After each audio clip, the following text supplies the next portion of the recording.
Welcome, my family. Before we jump in, make sure to like, subscribe, and share this video with your friends and family. I'd also love to know, where are you watching from and what time is it there? Drop your answers and any suggestions in the comments, and I might give you a shout out at the end of my next video. Thanks for being here and for all your amazing support.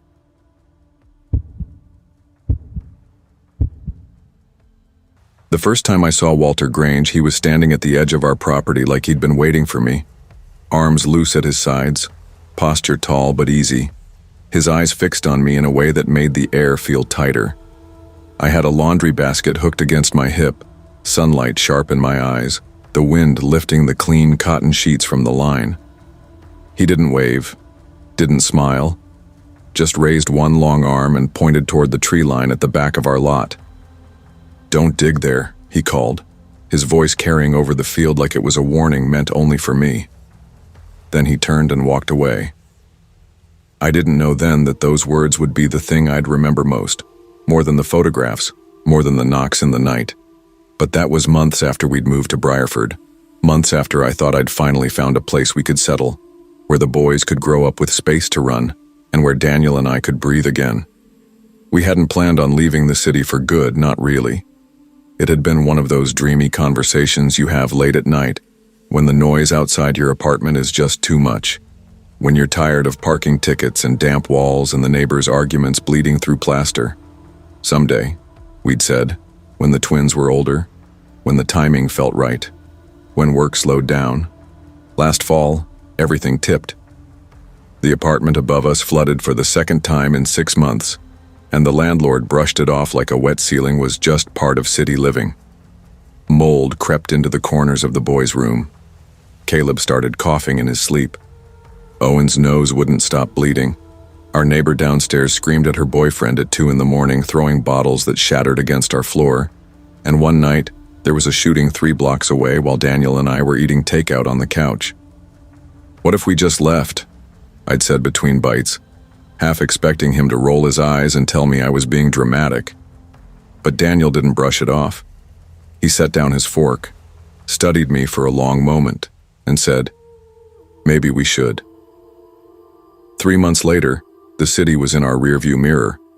We'd closed on a modest, white-sided farmhouse with a wraparound porch and creaky pine floors just outside Briarford, a little town with a population of 600 and change.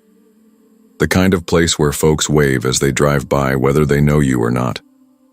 Our place sat on 5 acres of open land that rolled down into a fringe of hardwoods, the kind of land that breathes. No sirens, no traffic, just wind in the grass and the far-off rattle of cicadas. The town itself had a single diner, a gas station, and a feed store. 40 minutes in any direction to find anything that looked like a city. I told myself that's what made it safe, that nothing bad could happen here without everyone knowing. For the first few weeks, it was exactly what I wanted. The boys played outside until dusk, coming in with burrs in their socks and dirt on their cheeks. I spent mornings in the garden, learning the stubborn clay soil and the way the sun moved across our yard. We painted the living room a soft green, hung our wedding photos by the stairs, and watched the house start to feel like it was ours. That's when I met Walter. It was a crisp March morning, frost lifting off the grass, when I spotted him across the narrow gravel road from our place. He was kneeling in his yard, trimming the edges of his flower beds with a pair of hand shears. When he saw me, he stood, tall, wiry, with thick silver hair slicked back, and a face that seemed 20 years younger than his posture suggested. "Morning," he called. "Good morning," I said, waving. "You must be the new folks in the old Miller place." "That's us," I smiled. "I'm Emily." "Walter," he said, striding across the road like he'd already decided to close the distance. "Been here all my life. Most folks around here are family, more or less. My daughter's down that way," he pointed to the left, "and my nephew's right next to you." His handshake was firm, his eyes a piercing blue, sharp and unblinking. I tried to guess his age, late 50s, early 60s. Later, Daniel told me Walter was 82. That was the first thing that didn't sit right. Walter's friendliness wasn't warm. It felt supervisory, like he was checking up on something he already owned. A few days later, he came by again, this time while I was weeding near the barn. "Just so you know," he said like he was doing me a favor, "you ought to mow the yard every 5 days, keep the place from looking wild." I blinked. "Oh, well, the front yard, sure. But the backfield's hay. We're letting it grow for a late spring cut." He stared at me for a moment, then smiled without his eyes. "Still best to keep things neat." There was a pause. His gaze flicked over me, not in a way that felt sexual, but like he was measuring something. "If there's anything you need," he added, "you ought to send your husband over, or call my wife. Best not to talk directly to me." I let out a confused laugh. "You mean if we need tools or something?" "Just in general." He nodded once, then said, "You'd look more motherly if you grew your hair out," and turned back toward the road. That night, Daniel shrugged it off. Small town quirks. Probably thinks he's being neighborly. I wanted to believe that. I really did. About a week later, I met his daughter Ruth. She was polite, soft-spoken, always tending to the rows of flowers in her yard. When she invited me over for tea, I thought maybe I'd misread her father. Maybe they were just blunt, old-fashioned people. Her house was cozy, filled with plants and the smell of cinnamon. We sat in the kitchen, chatting about weather and schools. She had that kind of smile people wear when they're used to smoothing over awkwardness, a smile that never quite reached her eyes. Halfway through, her phone rang. She excused herself, stepping into the hallway. Her house went quiet. Too quiet. After a minute, then two, I stood to stretch. That's when I noticed the door at the far end of the hall. Unlike the rest of the house, it was pristine, reinforced, out of place. 3 deadbolts stacked vertically.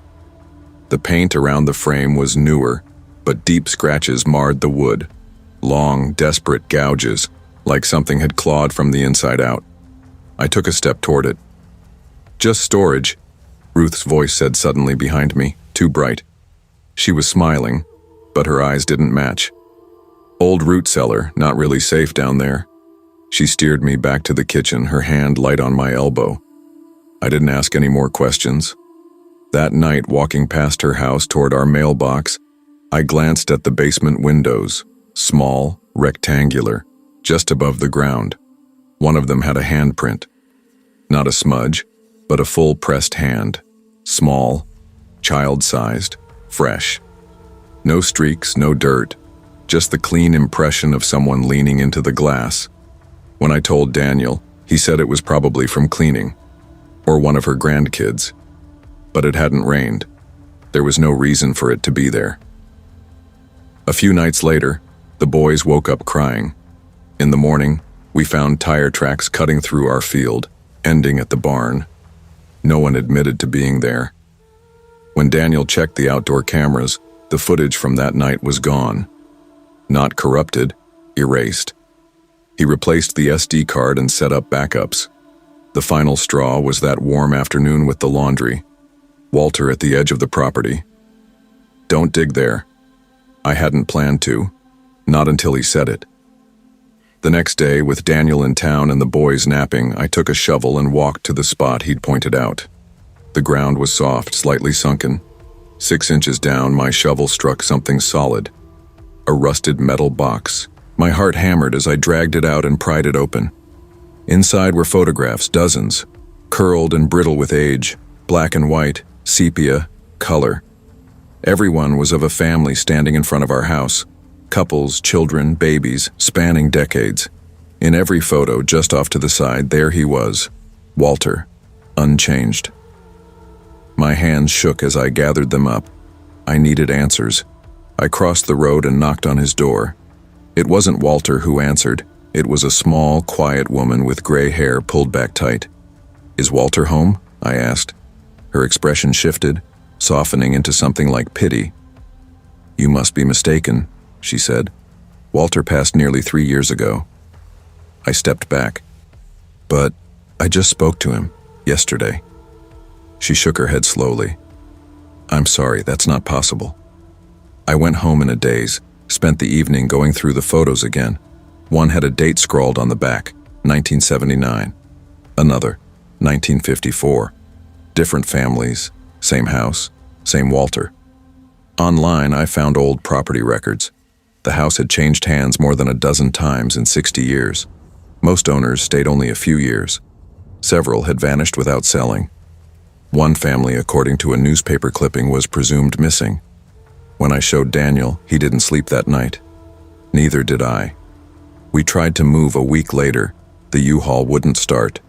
The spare truck overheated. Our internet cut out. When I called for help, the sheriff came by. He stood on our porch, hat in his hands, and said, "Some places don't like being left behind." He smiled, just like Walter. That night, at 3:12 a.m., there was a knock at the door. Daniel checked. No one there. But on the porch, lying neatly against the welcome mat, was a fresh photograph of us, standing in front of the house, and just off to the side, Walter Grange, smiling. If you were me, would you stay? Or would you run even if the place didn't let you?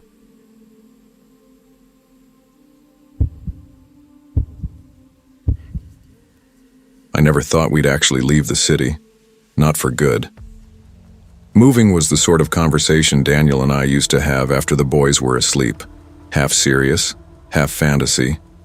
We'd talk about finding some quiet place where you could actually see the stars at night, where the kids could ride their bikes without dodging traffic. But it was always someday. Someday when work eased up. Someday when the boys were older. Someday when life allowed it. The shift happened so quietly that I almost missed it. The upstairs apartment flooded for the second time in 6 months. Black water dripped from the ceiling into mixing bowls we'd scrambled to set out. Our landlord gave the same excuse. We're working on it. But weeks later, the mold crept along the corners of the boys' bedroom anyway, a dark bloom that never stopped growing. Their coughs turned into something steady, the sound becoming a part of the apartment like the hum of the fridge. The woman downstairs fought with her boyfriend almost every night, shouts that started as muffled and then swelled into open-throated screaming. One night she threw something heavy at the wall and the plaster cracked above our baseboard. But what made the idea of leaving shift from fantasy to necessity came one afternoon in late September. We were eating takeout, lo mein, barely warm, while the twins napped in the blanket fort they'd built in the living room. Gunshots cracked the air, sharp, too close. Sirens followed. A 15-year-old boy was caught in the crossfire 3 blocks away. I looked at Daniel. What if we just left? This time he didn't smile, didn't joke about it. He just said, "Yeah, okay." 3 months later, we were holding a set of keys on the porch of a modest farmhouse in a place called Juniper Hollow, population 612. The house wasn't grand. White siding in need of paint, a wraparound porch with missing lattice, floorboards that answered every step. But it sat on 5 acres of grass and trees and open sky. At night, the silence felt thick enough to touch. You could hear the wind shifting through the tall grass, an occasional owl calling from the woods. The town looked like something out of a painting. One diner, a gas station, a feed store that sold homemade jam by the register. The post office was open 3 hours a day. People waved as they drove by, even if they didn't know you. Especially if they didn't know you. The first weeks felt like we'd stumbled into the life we'd been promised by real estate ads. The boys stayed out until dusk, returning with muddy shoes and wild hair. I drank coffee on the porch, dug my hands into the garden soil, and fell asleep to crickets instead of sirens. We painted rooms together. We found a rhythm that made the city feel like another lifetime. Then I met Harold. It was a cold March morning, frost still clinging to the grass. I was heading back from the mailbox when I noticed him across the road, kneeling over a flower bed, trimming the edges with a pair of old shears that clicked softly with each cut. He stood when he saw me, tall, lean, with thick silver hair combed neatly back. His face was younger than the hair suggested, much younger. "Morning," he called out. "Morning," I replied. "You must be the new folks who bought the Whitaker place." "That's us. I'm Emily." Harold. He crossed the gravel road, his stride long and deliberate. He shook my hand, firm, eyes steady and pale blue, holding my gaze a beat too long. Been here all my life. Most everyone in town is family one way or another. My daughter's just down that way. He gestured toward a bend in the road. My nephew's right next to you. He looked past me at the house, then back like he was measuring something. That evening I mentioned him to Daniel. Harold's in his 80s, he said. I blinked. No, he's not. 55, maybe 60? Daniel shrugged. Small town genes. He laughed, but I didn't. A few days later, I was by the barn pulling weeds when a shadow fell across me. You ought to mow every 5 days, Harold said, no greeting. Keeps the place from looking wild. I shaded my eyes. The front, sure. But the back's hay, we're letting it grow for a spring cut. He didn't answer right away, just stared. Then, still, best to keep things neat. A pause, long enough to notice. If there's anything you need, he said, send your husband over, or call my wife. Like tools? I asked. No answer. His gaze moved over me, not leering, just deciding something. You'd look more motherly if you grew your hair out. Heat climbed my face. Excuse me? He turned and walked away without another word. That was the first time I felt it. The prickle of unease, like the air in town shifted when he was near. Over the next weeks, I began noticing small things. The old woman at the post office paused when I gave our address, like she was sorting through something in her mind before handing over our mail. A man at the diner asked if we were settling in okay, but didn't wait for an answer. A boy, maybe 10, rode past on a bike and shouted, "Don't go near the woods after dark," before disappearing around the bend. Then came Maggie, Harold's daughter. She stopped by one afternoon with a pie and an invitation for tea. Her home was warm, low-ceilinged, cluttered in a lived-in way. The smell of cinnamon and something floral lingered in the air. We talked about gardens, weather, school options. She smiled often, but there was a stiffness to it, like she was following instructions. Halfway through, her phone rang. She excused herself down the hall. I stood to stretch and my eyes caught on a door at the far end. It didn't match the rest of the house, too new, paint brighter than the worn trim. 3 deadbolts ran down one side, and there were deep, ragged scratches along the lower half of the wood. I stepped closer. "Just storage," Maggie's voice said, sharp but cheerful. She was suddenly in the hall, hands clasped. Old root cellar, not really safe down there. She ushered me back to the kitchen before I could speak. That night, I walked past her house toward the mailbox. One basement window was visible above the dirt line. A small handprint marked the glass. Not smudged, perfectly clear, pressed flat, child-sized, fresh. When I told Daniel, he said it was probably one of her grandkids, but his voice was too careful. A week later, the boys woke crying. Daniel went to check on them and came back pale. Tire tracks cut through our backfield, deep ruts leading to the barn. The cameras we'd installed after moving in showed nothing. Not a glitch, not a corrupted file, just empty space, as if the footage had been erased. 2 nights after, I saw Harold at the edge of our property. He didn't wave, didn't smile, just stared. Then he pointed toward the tree line. "Don't dig there," he said. I hadn't planned to dig, until he told me not to. The next afternoon, with Daniel in town and the boys napping, I took a shovel to the spot. 6 inches down, the blade hit metal, a rusted box. Inside, photographs, dozens. Each showed a family in front of our house, spanning decades, different eras, different clothes, but always in the background, slightly out of focus. Harold. Same face, same posture. I took the box to his house. A small woman answered, hair gray, eyes tired. "Can I speak to Harold?" I asked. Her face tightened. "You must be mistaken. Harold passed almost 3 years ago." My mouth went dry. No. I saw him yesterday. I'm sorry, she said. That's not possible.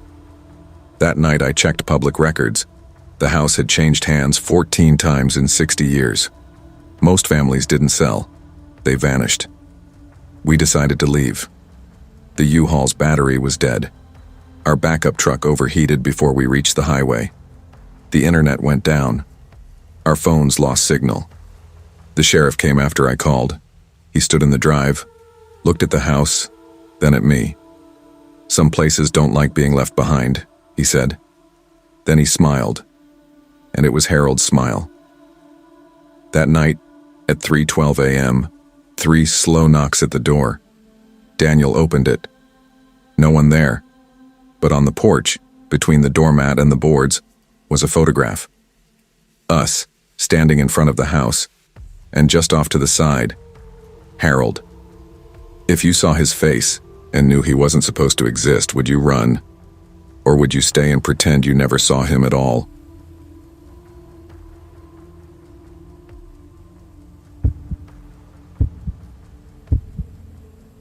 I've always believed there's a difference between being desperate and being reckless, but in the summer before my sophomore year at college, that line blurred so badly I stopped caring which side I was on.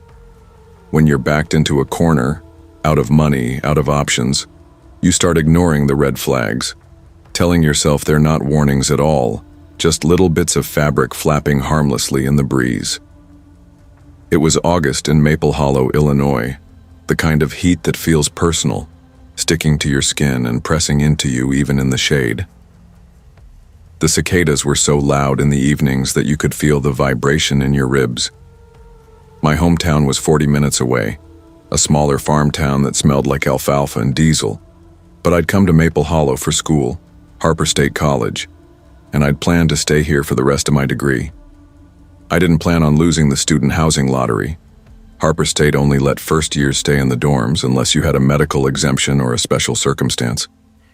I had neither, which meant in the span of 2 weeks I went from feeling stable to staring down the very real possibility of starting the semester without a place to live. Off-campus housing was a mess. Apartments were either falling apart or priced like they were made of gold. The few listings in my budget were sketchy, and none of them included utilities. I had about $200 saved from a year of working the concession stand at the Carmike Theater, enough for a deposit but nowhere near enough to cover rent on my own for more than a month or two. That's when I did what any broke, mildly optimistic 19-year-old would do. I made a roommate ad and prayed. I posted it to the Harper State Classifieds and Craigslist. Quiet, responsible student looking to split rent on a 2-bedroom within walking distance of campus. Non-smoker, clean, respectful. Serious about school. Message if interested. Nothing fancy, nothing needy, just the truth. I hit post at 9:23 p.m., then made myself a bowl of instant noodles, because that was about all I could afford most nights. At 10:01 p.m. I got a reply. Her name was Margaret Lorne. She wrote in short, neat sentences, said she was recently retired, looking for a smaller place after losing her husband the year before. She was 72. That made me pause. A 72-year-old roommate? I stared at the screen for a while, wondering if it was worth replying. Then I reread her message. She sounded nice. Said she liked students, liked quiet, wouldn't be a bother. She offered to pay half the rent without hesitation. At that moment, she was my only response. By the time September rolled around, we'd signed a lease for a little brick duplex on Caldwell Street, 5 blocks from campus. 2 bedrooms, 1 bath, creaky wood floors, blinds yellowed from years of sunlight, but clean. The front porch sagged a little on the right side, but it had a swing. There was a tall maple in the front yard that threw shade over the living room windows. Margaret was small, maybe 5'1", thin but not frail. Her hair was pure white, pulled back in a bun so tight it made her cheekbones look sharper. She wore long skirts and cardigans even in the heat, and she moved with this slow precision, like every step was measured. She smelled faintly of lavender soap, the kind that came in paper wrapping. We moved in on the same day. She arrived with a single box and 1 battered suitcase. "I don't believe in clutter," she said. She chose the smaller bedroom in the back of the house and told me I could have the one with the bay window. Said she didn't watch TV and spent most of her time reading or working on puzzles. For the first couple of weeks, she was the ideal roommate. Polite, quiet, unobtrusive. I'd come home from class, make dinner, and maybe hear her moving around in her room or putting on the kettle. Sometimes she'd step into the kitchen while I was cooking and say something like, "Long day?" or "That smells lovely," and then drift away again. I told myself I'd lucked out. Then the giggling started. The first time it was a Tuesday night. I was sitting cross-legged on the living room floor, laptop on the coffee table, hammering out a paper due the next morning. The sound was faint at first, high-pitched, almost girlish. I assumed she was on the phone with a friend. But there was no other voice, no conversation, just the laughter. Short bursts, sharp at the edges, like she was watching something that only she could see. It happened again 2 nights later. And again after that. Always late at night. Always with no words, just those sharp, floating giggles. The sound made my skin feel tight, like I was overhearing something private, something I wasn't meant to notice. Then came the staring. It was never in the daylight. Always in the dim hours between dinner and bed. I'd be sitting on the couch, scrolling through my phone or reading, and I'd feel it. The prickling awareness that someone was looking at me. I'd glance up and there she'd be, standing just inside the hallway to her room, half hidden in shadow, hands clasped loosely in front of her stomach. Her face was slack except for the small, polite smile that didn't reach her eyes. "Hey, Margaret," I'd say. She'd just nod, slow and deliberate, before turning and walking away. I told myself she was lonely, maybe awkward around younger people. I told myself it wasn't worth making things weird by mentioning it. But by mid-October, it had shifted from odd to wrong. The first real jolt came at 3 in the morning on a Wednesday. I woke to the sound of tapping, soft, steady, too rhythmic to be random. I sat up, heart climbing into my throat. The sound was coming from my bedroom door. I waited, telling myself it had to be the pipes or a branch against the house. But it kept going. Tap, tap, tap, light and deliberate like a child playing a game. Finally, I whispered, "Margaret?" The tapping stopped. Then came the giggle, clear as glass, just inches from the other side of the door. I went rigid. My mouth felt too dry to swallow. I stayed frozen until daylight. The next morning, I tried to ask her about it. I waited until I heard her making tea, then stepped into the kitchen. "Were you up late last night?" I asked. She looked up, her expression neutral. "Oh no, dear. I was asleep by 9. I thought I heard tapping on my door." Her lips curved into that same slow smile. Dreams can be so loud, can't they? That night, I pushed my desk in front of my bedroom door. It was heavy enough that it would make noise if someone tried to move it. At 3:12 a.m., the handle rattled. Not a gentle try, a steady, deliberate twisting, like someone testing how far they could turn it before the latch gave. I held my breath. The desk shuddered slightly as the door pushed against it. Then it stopped. I was about to relax when I saw it. The thin sliver of space between the door and frame. An eye pressed into it. Her eye. Just watching. She didn't blink. Then she screamed. The sound was raw and sudden, like it had been ripped out of her. She screamed my name, screamed words I couldn't piece together except for one. "Shouldn't be here." The door slammed hard, over and over, the desk jolting forward each time.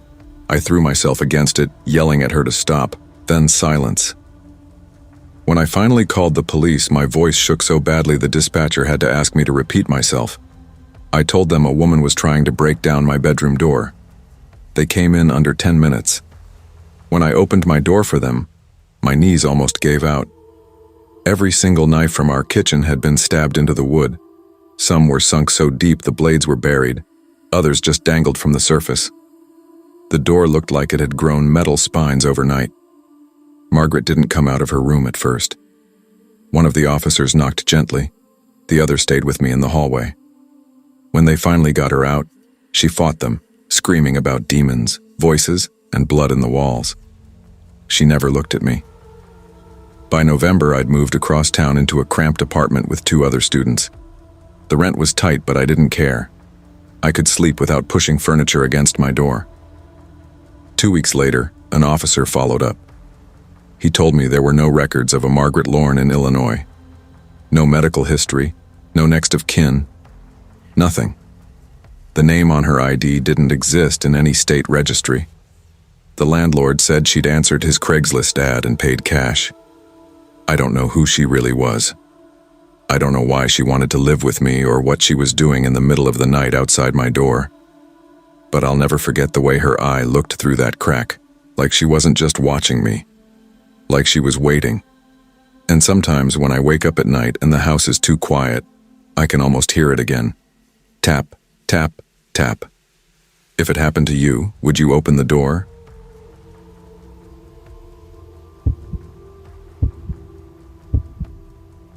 When I was 11, the world felt too big in some ways and too close in others.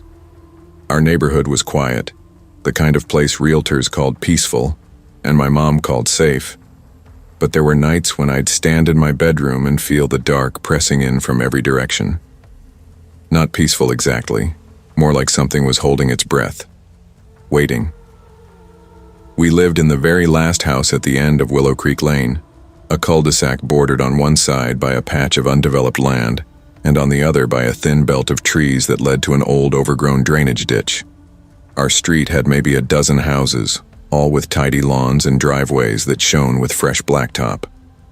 The kind of place where you'd expect block parties and kids riding bikes in the summer. But our end of the street was different, quieter. The streetlights didn't quite reach us, and at night the shadows were deeper. It was just me, my mom, and my dad in that 2-story house with beige siding and green shutters. Dad had been transferred to a different branch of the bank he worked for, so we'd moved from a busy part of town to this safe little pocket on the edge of the suburbs. Mom worked part-time from home doing bookkeeping for a couple of local shops, and she loved that I could walk to and from Willow Creek Middle School without crossing any major roads. The only problem was, to get home, I had to pass the Carter place. If you were looking at it in the middle of the day, you might think it was just another aging house in need of a little TLC. It sat on a corner lot with a chain-link fence that leaned in spots and grass that never seemed to get cut on time. The shutters were faded and peeling, and all the front windows had been painted over from the inside with thick coats of white. Not blinds, not curtains, just paint, like someone wanted to erase the outside world completely. And then there was him. I never knew his first name. My parents just called him Mr. Carter, but there was no warmth in the way they said it. He was old, much older than my grandparents, thin as a scarecrow with skin that sagged and pulled tight in strange places. He moved slowly most of the time, but there was something coiled underneath it, like a spring waiting to snap. His eyes didn't just look at you. They lingered, dragging over you in a way that made your stomach feel hollow. Every afternoon, I'd cross the last stretch of Maple Ridge Drive, cut down Willow Creek Lane, and pass his house. If he was outside, I'd feel it before I saw him, the weight of his gaze. Sometimes he'd be sitting on the edge of his porch, elbows on his knees, watching the street. Sometimes he'd be standing in the yard, motionless, like he'd been standing there all day. "Hey, Hannah," he said once. My name sounded wrong in his mouth, stretched out, drawn thin. I was halfway down the sidewalk and pretended not to hear. The gravel in his driveway crunched. "Where are you going in such a hurry?" I gripped my backpack straps tighter and kept my head down. If I looked up, if I made eye contact, it would feel like giving something away. My heart thudded hard in my ears, and I only breathed easier once I was past our mailbox and inside the front door. I didn't tell my parents that first time, or the second, or the 10th. I told myself I was imagining it, that maybe he was just lonely and weird. But in bed at night, I'd replay those moments and wonder why his voice didn't sound like any neighborly greeting I'd ever heard. Weeks went by. Winter melted into spring, and I started noticing little things. Things I tried to ignore. Once, on my way home, I saw him standing inside his fenced yard with a rake in his hand, staring at the middle school as if he were waiting for someone. Another time, I caught him halfway down the sidewalk toward my end of the street, but when I looked again, he'd turned away and shuffled back to his porch. One Friday afternoon, the wind was sharp and the air smelled like rain. I rounded the corner and saw him standing by the gate of his fence, holding it open just enough for me to see the rusted latch. "You're getting tall," he said. I muttered, "Yeah," before I could stop myself and instantly regretted it. His eyes lit up, just a little. "You should stop and talk sometime. Don't be rude." I didn't answer. I just walked faster, my sneakers slapping against the sidewalk. That night at dinner, Mom was telling Dad about some client who'd dropped off paperwork late, and I just pushed my peas around my plate. "You're quiet," Mom said. "Everything okay at school?" I shrugged. "Yeah, just tired." Dad put down his fork. "Hannah, if someone's bothering you, you can tell us. Anybody." My throat tightened. "It's nothing." They let it drop, but the knot in my stomach stayed. It wasn't just the afternoons anymore. Sometimes, lying in bed, I'd think I saw a flicker of light from the patch of woods between our houses. Just a quick beam, bobbing and swaying, like someone carrying a flashlight. Like someone who knew exactly where my bedroom was. The first time it happened, I told myself it was a neighbor walking a dog. The second time, I told myself it was a trick of the light. But deep down, I knew better. It was late June when things changed. The air was thick and still, and I'd left my window cracked to try and catch a breeze. I was drifting toward sleep when a sound pulled me back. A low, dull thud against the side of the house. I froze. Another thud. My brain scrambled for explanations, a branch in the wind, a raccoon, but then I heard the faint scrape of wood on siding. The ladder. I'd seen it before, propped against his porch. Old gray wood with splinters running the length of the rungs. My body went cold. Then came the knock. Soft at first, then steady. A tapping against the glass right beside my head. I turned, and he was there. His face filled the corner of the window, inches from mine, separated only by the thin pane of glass. His eyes were wide, unblinking, and his mouth was twisted into a smile that never touched them. His fingers tapped in a slow rhythm like an invitation. I couldn't move. My skin prickled, and my ears roared with my heartbeat. Then, all at once, my legs worked, and I bolted. My bare feet pounded down the hallway, and I slammed my hands against my parents' door. "Dad, Mom, he's at my window." Everything after that blurred. Dad grabbed the flashlight from his dresser. Mom's robe flared behind her as we ran back to my room. The beam swept across the yard. No ladder, no man, just grass and shadows and the quiet hum of summer insects. Dad looked at me. "Hannah, are you sure you weren't dreaming?" "No." My voice was small but certain. It was him. He was looking at me. Mom rubbed my back, murmuring something about how our minds can play tricks when we're half asleep, but her eyes kept scanning the yard. For days, I couldn't shake it. I checked my window locks 3 times a night. I avoided walking past his house even if it meant taking the long way home. And then, without warning, he was gone. The house sat empty, the grass climbing higher, the paint on the porch peeling further. A for sale sign appeared one morning, tilting slightly in the dirt. I never saw him move out. No truck, no goodbye. One day he was there, and the next he wasn't. A young family bought the place. They scrubbed the paint from the windows, planted flowers along the fence, filled the yard with the sound of kids laughing. The house looked different, lighter. But when I walked past, my eyes still darted to the second-story windows. I never told anyone the whole truth. Not about the flashlight in the woods, not about how many times the tapping came back before that night, not about how close I came to opening the window. just to make it stop. Years later, I finally told my mom more than I ever had. We were sitting on the back porch in early fall, the air crisp, the sun dropping behind the trees. "Do you remember Mr. Carter?" I asked. She was quiet for a moment. "Yeah, I remember." "I should have told you everything," I said. "I thought you wouldn't believe me." She shook her head, her voice low. "Hannah, sometimes grown-ups, we don't want to believe something bad could happen so close to home. But I believe you, and I'm sorry." Her words didn't erase what happened, but they eased something in me. Even now, I still think about him. About the way danger doesn't always come crashing in with noise and chaos. Sometimes it waits. Sometimes it moves slowly, patiently, until it's right outside your window. And sometimes it knocks.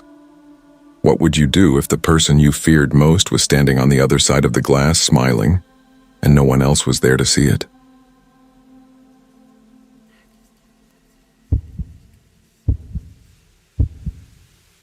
When I first arrived in Portland, I thought I was starting a softer, slower chapter of my life. My name is Claire Bennett, 30 years old, and for most of my 20s I drifted between cities, chasing freelance illustration work that barely kept my lights on. New York had chewed me up. Los Angeles had drained me. Even Seattle felt too fast, too full of teeth. I wanted something that could hold me without swallowing me whole. Portland seemed to promise that, manageable, quirky, green in every sense. I found the apartment through a friend of a friend who'd moved out in a hurry. It was in a 4-story brick building that had seen better decades, tucked on a quiet street just far enough from downtown to skip the constant sirens. The rent was low enough that I double-checked twice, expecting some hidden catch. The catch, if there was one, wasn't visible at first. The building had a small bakery on the ground floor, run by a husband and wife who seemed permanently dusted in flour. My first morning there, the scent of cinnamon rolls drifted through the hallway like a welcome banner. I remember standing in my half-unpacked kitchen, coffee in hand, thinking, maybe this could work. That same day I met Daniel. He lived on the 3rd floor, just 5 doors down from mine. Tall and lean, with a voice that was steady in the way radio announcers are steady. The kind of voice that makes you lean in without realizing. He spotted me struggling with a box of books in the stairwell and offered to help.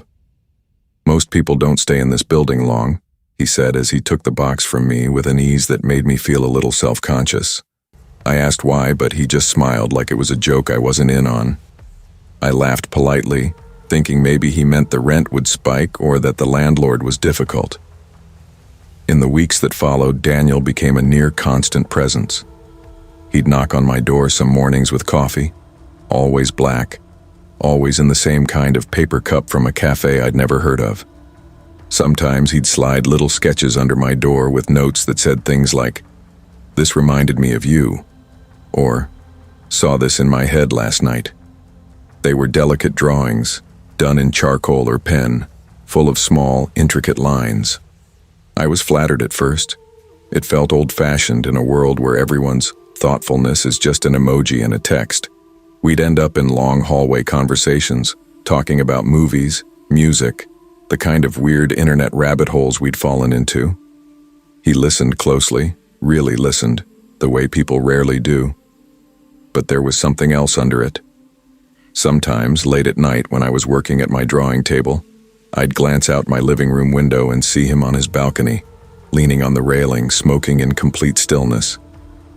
Not scrolling his phone, not talking to anyone, just watching the street. Sometimes his eyes seemed to flicker upward, toward my windows, but it was hard to tell in the dim light. I started to notice smaller things. When I mentioned I'd been feeling restless, he said, "That's because you're not meant to be out there. The world is too loud for people like us." People like us. The phrase felt like an invitation and a warning all at once. One night, as I was sketching a cover concept for a small press, I heard humming in the hallway. Not the usual neighbor noises, no doors shutting or footsteps, just a low, steady hum. It was right outside my door. My stomach tightened. I got up quietly, peered through the peephole, and there was Daniel, standing still, staring at my door, not knocking, not moving, just humming like he was lost in some private song. The second I stepped back, the humming stopped. I told myself maybe he was just thinking, maybe he didn't realize how strange it looked. But a few days later, I went out for dinner with a coworker, a guy I barely knew from a local gallery, and the next morning there was a note slipped under my door. I don't like him. No signature, no explanation, but I knew the handwriting. I hadn't told anyone about the dinner, not my landlord, not another neighbor, not even Daniel. That's when the charm started to feel like something else. It wasn't that I was afraid of him in the obvious sense, not yet. It was subtler. He had this way of making it feel like he knew me better than I knew myself, like every move I made was part of a story he'd already written. And part of me, the part that had been lonely, rootless, wanted to believe him, wanted someone to see me that completely. "We're the only two real people here, Claire," he said one evening as we stood by the mailboxes. "Everyone else is just filling space." I laughed, because what else do you do? But in my chest, something felt tight. The first real jolt came on a rainy Thursday when my internet went out mid-project. I knocked on his door to ask if he knew the provider's number. He didn't hesitate and just stepped aside and said, "You can use my Wi-Fi until yours is fixed." His apartment was dim, the kind of dim that feels intentional. Only one lamp glowed in the corner, throwing long shadows across the walls. And on those walls, neat rows of pinned charcoal portraits. All of them were of me. Some looked recent, drawn in the past few weeks. Others looked older, like they were based on photos or memories from before I'd even moved in. One showed me on the street wearing a winter coat I'd gotten rid of 2 years ago. Another was unmistakably me, asleep in my bed, hair spread across the pillow. I froze. My mind tried to make sense of it. Maybe it was some kind of project, maybe he'd gotten photos from social media. But there was no way he could have drawn the sleeping one unless he'd been there. "You're beautiful when you dream," he said softly, like it was a compliment I should be grateful for. I mumbled something, I don't even remember what, and left so fast I nearly tripped in the hallway. That night, I pushed my desk against the door. I didn't sleep. The next morning, taped to my door, was a single daisy and a note. "You don't need to be afraid. You belong here. With me." From then on, the cinnamon smell from the bakery made me feel sick. Every time I went down the hall, I felt the weight of his gaze, even if the door was shut, even if I couldn't see him. When I mentioned to him in passing that I might move to a bigger place, his smile faltered just for a moment. His voice went flat. "You won't. You're not going anywhere." One night, just past midnight, I heard the faint sound of breathing outside my door. When I looked through the peephole, he was there again, standing perfectly still, hands clasped loosely in front of him. I whispered through the crack, "Please leave me alone." He tilted his head slowly like he was listening to a faraway sound. He didn't leave. I moved out 3 days later. I didn't tell him. I hired movers, packed in the middle of the day while he was at work, and left before sunset. I changed my phone number, my routines, everything I could think of. My new apartment is across the river, smaller but brighter. I tell myself I'm safe, and yet, last week I came home to find a slip of paper on the floor just inside my door. No envelope, no signature, just a sketch of me at my new window, coffee in hand. Sometimes kindness isn't kindness. Sometimes it's a cage. And the bars don't always look like bars until you're already inside. If someone seems to know you too well, to predict your movements, to decide who belongs in your life and who doesn't, how do you know if it's fate or the start of being trapped?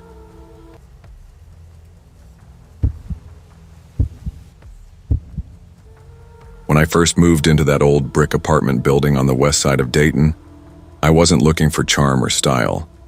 I was looking for something that wouldn't drain the last few $100s I had saved. I was 24, coming off the tail end of a breakup that left me with more debt than dignity, and my job at Hanley's Hardware barely covered gas and groceries. The apartment was a one-bedroom walk-up with a cracked kitchen window that rattled in the wind and an unshakable smell of damp plaster. It cost $645 a month, and the landlord didn't ask too many questions. That was good enough for me. The building sat wedged between an abandoned auto shop and a chain-link fence that bordered the railroad tracks. Every night the low rumble of freight cars would roll through, shaking the walls like a pulse. It wasn't quiet, but I figured the noise would be a kind of company. I've never been great with silence. The first week I barely saw anyone. There was an older guy downstairs who chain-smoked on the stoop and nodded when I passed, and a woman on the third floor who seemed to move with a constant hurry, never looking up from her phone. But it was the man who lived directly across from me that I noticed most, though not because I wanted to. His name was Mitch Carter. He was in his late 30s, maybe early 40s, stocky with a shaved head that caught the yellow hallway light in a dull gleam. I didn't meet him right away. The first thing I knew about Mitch came through the wall between our apartments. Heavy bass music at strange hours, doors slamming hard enough to make the picture frames on my wall tilt, and sometimes a low, angry voice I couldn't make out. One rainy evening in March, I ran into a woman on the stairwell as I was coming home from my shift. She was young, maybe mid-20s, with tired eyes and long hair tucked under a hooded sweatshirt. The air smelled faintly of cigarette smoke and something metallic. She moved to the side to let me pass, but I hesitated. "You okay?" I asked, more out of instinct than anything else. She glanced past me toward the door at the end of the hall, then shook her head quickly. "I'm fine," she said, her voice low. "Just, if he talks to you, don't argue. Just agree. It's easier that way." I didn't know who she meant then, but her tone had a weight to it, the kind of weight you only get from living with someone's temper. I wanted to ask more, but she was already brushing past me, her footsteps quick on the stairs. After that, I started paying more attention to the sounds that seeped through the walls. Sometimes there was laughter, loud, sudden, almost too sharp to sound happy. Other times, a steady thud like furniture being moved. One night, close to midnight, I heard a long string of muffled shouting followed by a crash. I sat frozen on my couch, phone in hand, not dialing, not moving, just waiting. Then silence. Silence that somehow felt heavier than the noise. When I finally saw Mitch face to face, it was in the parking lot a few weeks later. I'd gotten home late, the sky a deep, still blue with a thin edge of frost in the air. He was standing between two cars, smoking. His eyes followed me as I climbed the stairs. I gave a short nod. "Evening," I said. He didn't answer, didn't smile, just kept watching me until I reached my door. I could feel the weight of his gaze even after I closed it. From then on, it seemed like Mitch was always around. He'd be in the laundry room when I went down to switch loads, leaning against the machines with his arms crossed. He'd show up by the mailboxes when I checked for bills, his eyes lingering a little too long. Once, leaning casually against the railing outside my apartment, he asked, "You live alone, right?" "Yeah," I said, keeping my tone even. "Good. No one to slow you down." I laughed lightly, but it felt forced. He didn't laugh back.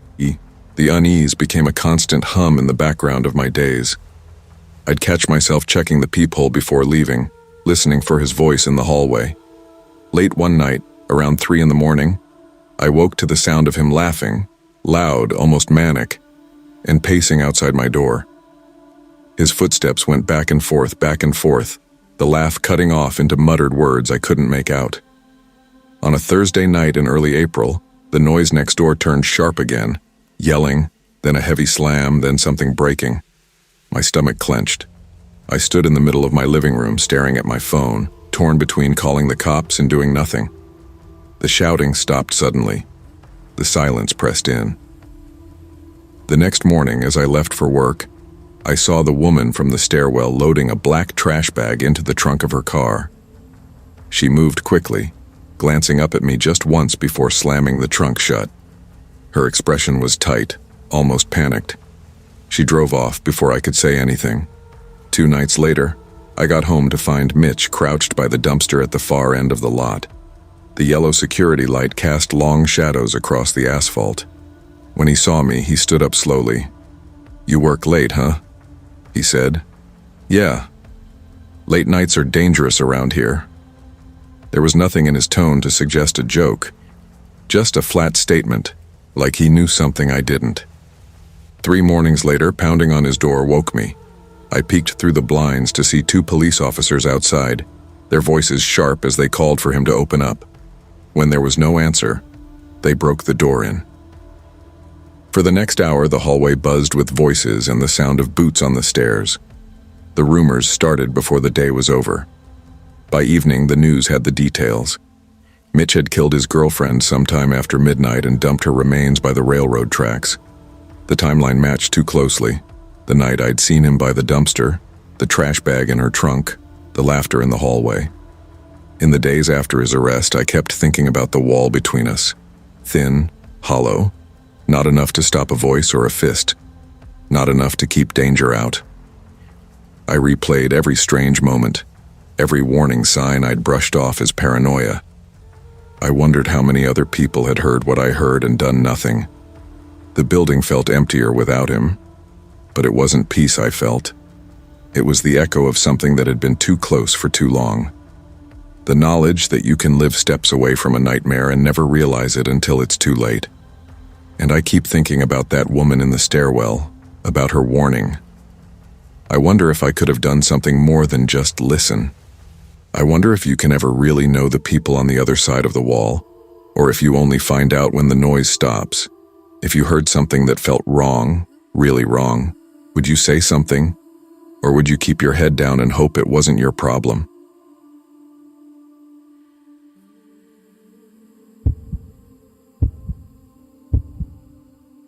There are places that get under your skin the moment you step inside, though you can't always explain why. Sometimes it's in the air, the way it smells faintly of something old you can't name. Sometimes it's in the stillness, like the walls have been listening longer than you've been alive. When I first saw the brick apartment building on Oakview Street in Columbus, Ohio, I felt that pull. It wasn't beautiful in any obvious way, just 3 stories of weathered red brick, built sometime in the late 1940s, with narrow hallways that smelled faintly of varnish and boiled coffee, and a small shared basement with wire mesh storage cages for tenants. The windows were the tall, drafty kind you had to muscle open, and the front door had a brass knob rubbed dull from decades of turning. I was 32 that spring, working as a copy editor for a small academic press near the university. Rent had been eating me alive at my last place, a newer complex that was clean but sterile, so when I found this 1-bedroom that was a 10-minute walk to work and close to 2 decent coffee shops, I signed the lease without hesitation. The rent was just low enough that I could justify splurging on decent groceries again, and the trees that lined the street were old sugar maples that, I imagined, would turn fire red come autumn. My apartment was on the 2nd floor, facing the street.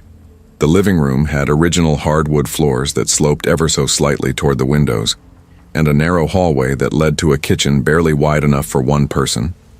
It had quirks, but after years of transitory, bland rentals, I craved something with character. The day I moved in, it was drizzling, the air smelling like wet pavement and spring mud. I had just wedged myself halfway through the doorway with a box full of kitchenware when a man appeared at the top of the stairwell. He was tall, maybe late 50s, with broad shoulders and weathered hands, wearing a faded gray flannel shirt. His thinning blonde hair was combed back, and a cigarette was tucked behind one ear like it belonged there. "Need a hand with that?" he asked. Before I could answer, he strode over and lifted the box from my arms as if it weighed nothing. "Thanks," I said, catching my breath. He carried it into my living room, set it down with a careful thud, and gave me a small, polite smile. "Don't mind the noises at night. This place talks to itself. Been around longer than both of us put together." His name, he told me, was Howard King. He lived directly above me. Our conversation was brief. After a nod and a welcome to the building, he disappeared up the stairs. Still, I appreciated the gesture. In a building with only 6 apartments, a little goodwill between neighbors seemed worth cultivating. The first month passed quietly enough. I'd hear Howard's footsteps in the evenings, the soft creak of his floorboards as he moved from room to room, the muted sound of a television, sometimes a low murmur of his voice on the phone. He seemed to keep to himself, and I was fine with that. Then the small things began. Subtle, easy to dismiss if you wanted to. One morning, I noticed my silver ring, the one my mother gave me when I graduated college, was missing from the little ceramic bowl on my dresser. I looked everywhere, under the bed, between couch cushions, in every drawer. A week later, I found it in my kitchen junk drawer under a stack of takeout menus. I told myself I must have moved it absent-mindedly, maybe while cleaning. But as I closed the drawer, there was a flicker of unease. It happened again a few days later. The throw blanket I always left draped over my couch was folded into a perfect square when I came home from work. Another time, a coffee mug I'd left upside down on the drying rack was sitting on the counter, its handle turned toward the doorway. Little things. Easy to brush off. But with each one, the sense of being alone in my apartment began to shift, like the air was holding its breath. It was mid-November when I finally went down to the basement. The temperature had dropped fast, and I needed my heavier coat. The basement was reached by a narrow door off the first-floor hallway, its hinges groaning as I pushed it open. The single overhead bulb flickered enough to make the shadows seem alive. The smell hit me first. Cold concrete, damp cardboard, and something faintly sour like wet wood that never dried. Each tenant had a wire mesh storage cage padlocked and numbered. Mine was the third on the left. When I got there, I stopped short. The metal around the padlock was scratched, fresh, silvery marks etched into the dull steel. My padlock hung in place, but when I unlocked it and stepped inside, one of my boxes was open. My coat was on the floor as if it had been pulled out and dropped. I stood there for a long moment, my ears straining for any sound over the faint hum of the old boiler. Nothing. I told myself someone must have confused my unit for theirs, though the numbers were stenciled in black paint on each door. It didn't add up, but the alternative, that someone had been going through my things, sat in my chest like a stone. The next day I mentioned it to the woman in 1B, a warm, no-nonsense type named Patricia, who worked nights at the hospital. "You ever notice anyone messing around down there?" I asked. She frowned. "Howard's always down there. Says he's fixing stuff, but half the time he's not even carrying tools. Just standing around. You can hear everything from that basement. People walking, talking, even moving furniture." Her words lodged deep. That night, as I lay in bed, I listened to the steady rhythm of Howard's pacing overhead and wondered if he was listening for me. A week later, just after midnight, I woke to a metallic sound. Faint, deliberate. The turn of a key in a lock. I lay frozen, my heartbeat in my ears. Sliding out of bed, I crept to the door and pressed my eye to the peephole. The hallway was empty. The sound stopped. In the morning, I went to see Mr. Harris, the landlord. His office smelled faintly of mildew and paper. "Howard used to have a spare set of keys," he said after a pause. "Helped me with repairs before I could afford a handyman. I thought I'd gotten them all back. He promised to change my locks, but the way he said it told me he didn't feel any urgency. 2 nights later, I learned exactly how wrong he was. I was working late on my laptop when I heard movement upstairs. It struck me because Howard had mentioned that morning he was driving out to visit a friend overnight. I muted my music. Heavy steps crossed his apartment. Then, from below, came the faint clang of the basement door. My stomach tightened. After 10 seconds of hesitation, I grabbed my phone and headed downstairs. The air in the basement was colder than usual. The single bulb cast a pale halo, leaving the far corners in shadow. Through the wire mesh, I saw Howard inside my storage cage. My padlock dangled open. He was bent over a box, holding one of my old photo albums close to his face. His lips moved faintly, as if he were whispering to himself. A floorboard creaked under my weight. His head snapped up. Our eyes locked through the mesh. "You shouldn't be down here this late," he said softly. I turned and bolted, my shoes slapping against the concrete, the air seeming to thicken behind me. Back in my apartment, I locked the door and called the police. They came quickly, but Howard's apartment was dark when they knocked. In the basement, the officer noted there was no forced entry into my cage. Having an old landlord's key didn't count. The next evening, an envelope slid under my door. Inside was my silver ring and a Polaroid of me asleep in my bed, my head turned toward the window. On the back, in block letters, "You looked peaceful." I left the next morning. I didn't take my couch, my dishes, or my plants. Anything I couldn't carry in 2 trips stayed behind. Even now, I can't stand the smell of damp concrete. And sometimes, in the quiet hours before dawn, I swear I can hear the slow scrape of a key turning in a lock. How do you ever truly know that where you sleep is yours alone?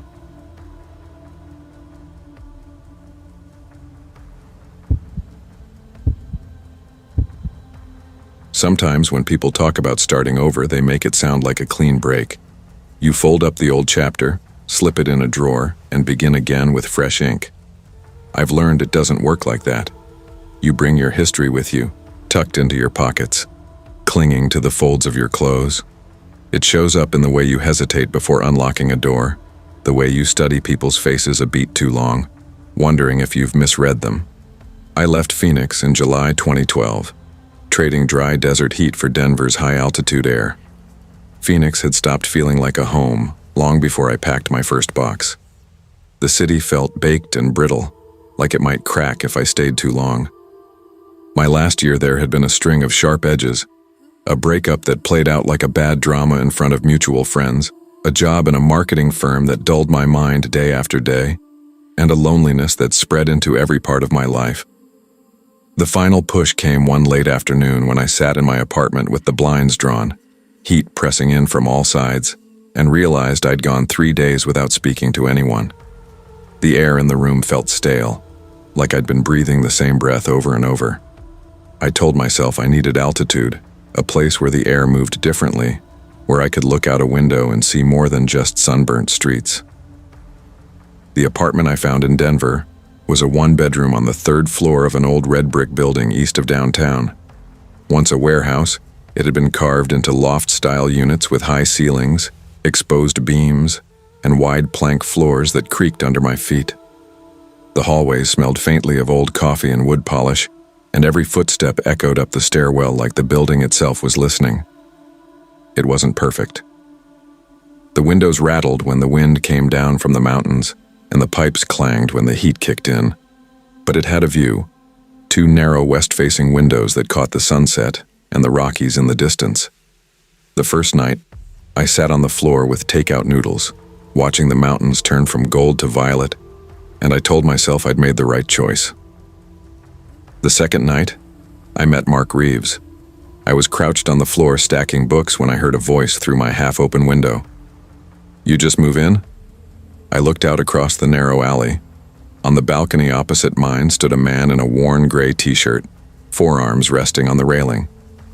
He looked to be in his late 30s, tall and lean, with short dark hair and a day's worth of stubble. His smile wasn't wide, but it was steady, the kind people use when they want you to feel at ease. "2 days ago," I said, standing so he could see me better. "I'm Mark," he said. "Work security on night shifts. Means I'm up when most folks are asleep. So if you ever need someone to grab a package or keep an eye on your place, just shout." I smiled back. "I appreciate that. I'm Rachel." He nodded toward the street. "Coffee shop 2 blocks over does a decent pour-over. Rooftop decks open most evenings. Nice spot for sunsets. You'll see me around." The conversation lasted less than 5 minutes, but it left me with the sense of a friendly neighbor in a city where I didn't know anyone yet. Over the next few weeks, our encounters stayed light. A wave from his balcony when I came home from the store, "How's it going?" in the stairwell. Once, when I'd gone away for the weekend, I came back to find my fern on the balcony watered. Thoughtful, I told myself. It wasn't until late August that I felt the first thin edge of unease. That evening, I carried my camera up to the rooftop deck to catch the last of the day's light. Denver sunsets had a way of stretching color across the whole sky. Burnt orange fading to rose with a metallic glint at the horizon. I was framing a shot when I heard footsteps behind me. "Figured I'd find you up here," Mark said. "Saw your blinds move earlier. I lowered my camera." "You can see my blinds from your place?" He smiled in a way that didn't quite reach his eyes. "Depends on the light." We stood together watching the sun drop behind the mountains. I told myself not to overthink it. People notice things. It didn't mean anything. A week later, I came home to find my doormat turned sideways. I laughed to myself and straightened it. The wind, probably. 2 days later, my balcony chair was in a different spot. I told myself I might have moved it. Then there was the camera bag. I kept it zipped on a shelf in my living room. One night I found it unzipped on the couch. I tried to remember if I'd been sorting photos that morning. The memory wouldn't settle. The night it rained, I stopped explaining things away. It was just before midnight. The air through the open window smelled of wet asphalt. I was editing a set of photos when I heard a faint tapping on the balcony glass. Soft, deliberate. My pulse thudded in my ears. I stood, pulled the curtain back a sliver. Mark was there, rain plastering his hair to his forehead, water dripping from his shirt. He held one of my photo prints in his hand. "You dropped this," he said through the glass. The print had been in my apartment earlier that day. I didn't open the door. I didn't say a word. I went to my bedroom, locked the door, and called my sister. My voice came out low, almost whispering, like I was afraid the walls might pass it along. She told me to call the police. By the time they arrived, Mark's balcony was dark. No signs of forced entry, they said. They'd have a word with him. For the next 2 weeks, he didn't speak to me, but I'd see him in the alley late at night, leaning on his railing, or in the hallway just far enough away to make it seem like coincidence. I kept my blinds shut, moved my camera bag into my bedroom, and locked the door whenever I left. Told a few friends, but without proof, it was just weird neighbor vibes. Then the envelope came, slipped under my door. Inside, a photograph of me, asleep, hair spilling across the pillow, dawn light filtering in. The angle was from my balcony glass. No note. The next morning, another envelope. This time a short message in blocky handwriting. "You look peaceful when you're not worrying." Something inside me went cold. I called my friend Claire. "Can I stay with you for a few days?" I didn't tell Mark. I didn't tell the landlord. I packed 2 bags, left my furniture, dishes, plants, everything. I locked the door, walked down the echoing stairwell, and didn't look back. I never returned. Claire helped me find a sublet in a neighborhood where the buildings faced the street, not each other. Months later, I still closed my blinds without thinking, even in daylight. I avoided eye contact with neighbors for fear of what they might read into it. Safety isn't just locks and keys. It's the moment you stop doubting your own unease. People who cross small boundaries rarely stop there. If you felt the lines of your safety shifting under someone else's presence, how soon would you trust yourself enough to walk away?